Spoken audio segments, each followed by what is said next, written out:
Welcome back to Whitt Acres. Today in this video we're going to be doing some fall gardening. I have two yews here right off the driveway where we enter to go out to the barn, and my brother and dad say they don't have enough room to get their trucks easily in and out of this area. I think they do, but they're complaining about hitting this stone. So what I'm going to have to do is move this outer yew and these outer three stones. So I just planted these yews here last year, and they're doing pretty well, but we're gonna have to move them anyway. I could leave that one, but I planted them both together because I have a plan for them in the end. So what I'm gonna have to do is move them both to the same location, and then we'll head into the nursery and see what tree I have to replace right here, because I still want an evergreen on this corner where we'll enter, because I do want to block off this whole view. You can see we have the thujas growing here with the Cleveland pears, and I want to try and block this off from the road and the neighbors, so it's a nice solid green wall over here. That's why these yews were here in the first place, but I planted them too close, made the access way a little bit too narrow. So what I'm going to do is move both of these to the food forest right there, probably straddling that center post over there on either side of that post, and that should keep it on the same line to block a nice evergreen wall going to the back field. As you know, I'm trying to create a nature-filled botanical paradise here in the backyard, and to do that I want to be surrounded by nature, so I don't really want to be looking at other houses or windows. So to do that, I'm trying to create a nice evergreen wall around the whole entire property, which isn't a popular thought in my family, but I'm going to try and get as many trees here as I can anyway. And eventually a fence, but that's further down the road. I want to get all these trees started so they have time to grow up, and I'll be able to enjoy the nice evergreen wall, because the wall is going to take a while to fill in, so I want to get all the trees started as soon as possible. The saying goes, the best time to plant a tree is 20 years ago, so I'm trying to get them in as quick as I can. I think I'll also have to move this white rhododendron. I'm thinking about moving it right over here to the corner of the hangar. But we're not done there yet. We're going to be pouring a concrete pad over here soon, so I'm going to hold off on doing any more landscaping other than those hostas over here. But we need to get this finished pup, so I'm going to move these two yews over to the food forest, and then we'll head over to the nursery and see what we have for this corner.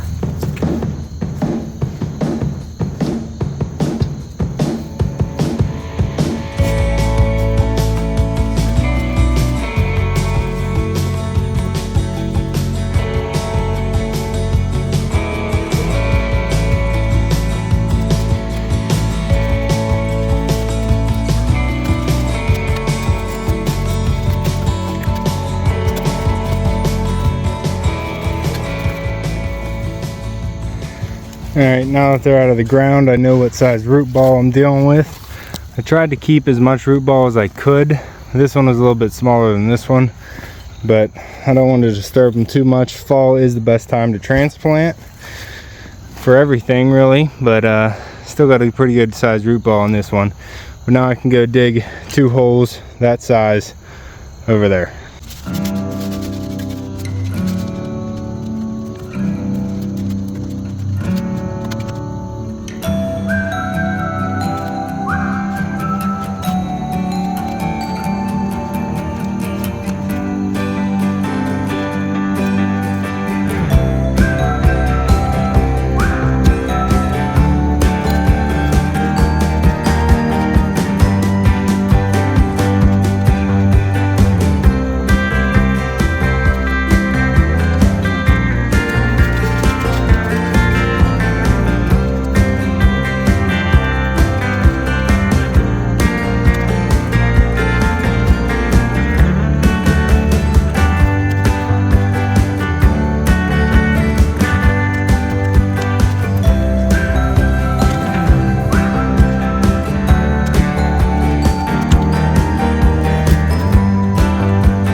Alright, so while I was digging, I was actually grabbing all the worms that were coming up, and there was a bunch. So what I'm going to do is save these worms in a container like so, and you can see how many. I got a bunch of them, because these are good snacks for my pet fish. I got a pet bass and bluegill, catfish. They all like night crawlers. So I will be throwing these in the cooler to save them for snacks for the fish, as well as going fishing. You always need some night crawlers. There's a bunch of grubs too. These are some smaller grubs. I found some big grubs in the nursery, like 40 times this size. Just massive grubs. So I'm going to clean these up. I'm going to throw some of these dead leaves in there, and they'll be able to snack on them. I don't really want the grass. I'll try and save as many worms as I can, so I'll always have access to some worms. But we got the 2 yews in place, and they're looking pretty good. I got them rotated the way I think I want them, and hopefully they'll grow together like a nice thick top right there and block that whole field area from this angle.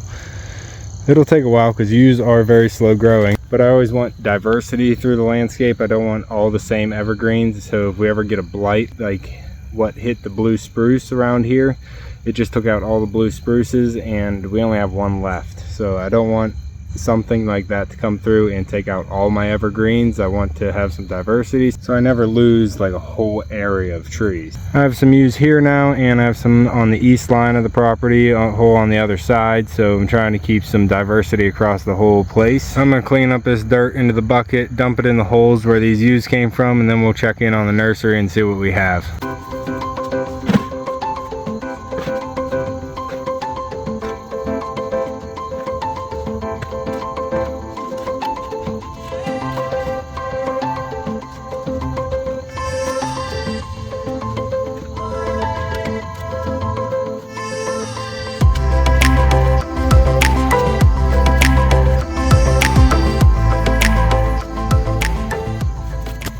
Alright, so we're out at the nursery where I keep all the landscaping, stone and topsoil, mulch, anything that I need for the property for landscaping purposes, as well as all the overflow trees that I haven't yet put into the landscape. So we have a couple things out here. Puppy's peeing on a hemlock tree. We have 2 massive black willows, about 15 feet tall. The trunk on that is huge. We have to get those 2 out of here this year, or they're just gonna be a mainstay here in the nursery. But the evergreens that we have to choose from are back here. I have 3 small hemlocks, but I really don't want to use the hemlocks. Ooh, spider. We have an emerald green arborvitae right there, as well as a gold rider Leland cypress here. I might use that gold rider. I'm not real certain yet. Let's see what else we have. We have a thuja. Doing pretty good, but I think this one is supposed to stay. I think with the landscape I have here, that is a keeper, because I want to block off this corner of the property as well. I have a bunch of Norway spruce here that are supposed to be going along the west line of the property, but we don't know yet where they're going to go, so I don't want to put in a ton of trees just for them to move. We have a burning bush. So back in here we have a few evergreens that we can choose from. We have 3 hemlocks. I'm not sure if I want to go with a hemlock just because we have other hemlocks right there, and that is a massive tree once it gets big, and I'm trying to have more of a corner tree, so it's probably going to need to stay a little skinnier. We have a gold rider Leland cypress here, which also will get pretty big, probably 40 to 60 feet, which is fine. I can always prune it and keep it a little bit smaller. We have an emerald green arborvitae right behind that, which is doing pretty well, so I think that might be a pretty good choice for a corner or a cylinder spot right there, so it doesn't overgrow the access way too much. I have a thuja growing right here, but I think this is supposed to be part of the landscape, so I don't really want to take that one out. We have a couple of boxwoods down here. We have a bunch of Norway spruce, about 18 inches to 2 feet tall, and I do have a plan for these on the west side of the property, but I don't have that exactly figured out where they're going to go, so I'm still holding off and leaving them get big here in the nursery. I also have this burning bush and a couple other things that are going to be going on the vegetable garden line. We have this beautiful Braxton's Brown Beauty magnolia tree that needs to come out of here. as well as some blue spruce that hopefully will get pretty big without getting blighted first. So we have some emerald greens up here for this wall, but I still think I might have to use that emerald green arborvitae for the inside wall as well. And since the row behind me is made of the emerald green arborvitaes, I really don't want to make the inside row also emerald green. That way if I ever lose the outside row, I don't want to lose the inside row as well at the same time. So I'm thinking I might have to go with the Gold Rider Leland Cypress. Let me know what you think down below, which one you would pick. That's going to be all for this one. We got the trees moved, we got the animals out and fed. That's going to be all for this one. We got the trees moved and we got an idea of what we might be able to use. If you know what you would, if you know which one you would pick, go ahead and drop that in the comments down below, and make sure you're subscribed so you see what I do end up picking in the future. So for a better view of the spot, it is going to be right there by that tall stone. So the tree is going to go right here, and we have a nice big hemlock on the left, nice poplar in the middle, some silver maples in the background, the 2 Cleveland white pears, as well as 2 thujas. So what should go right here? Just past it, I think those yews are in a perfect spot to grow up and block that back field. We also have this nectarine tree right there that's getting bigger, as well as a 10 by 10 pyracanthia on the left side with a peach tree where that tag is. So there will be other things growing up to block this, but I was just trying to get a nice solid evergreen centerpiece so that I might be able to carve into a topiary at some point. But that's gonna be all for this one. We'll find out later. You can see me and Echo on the next one. Thanks for watching. Poppy. Hey.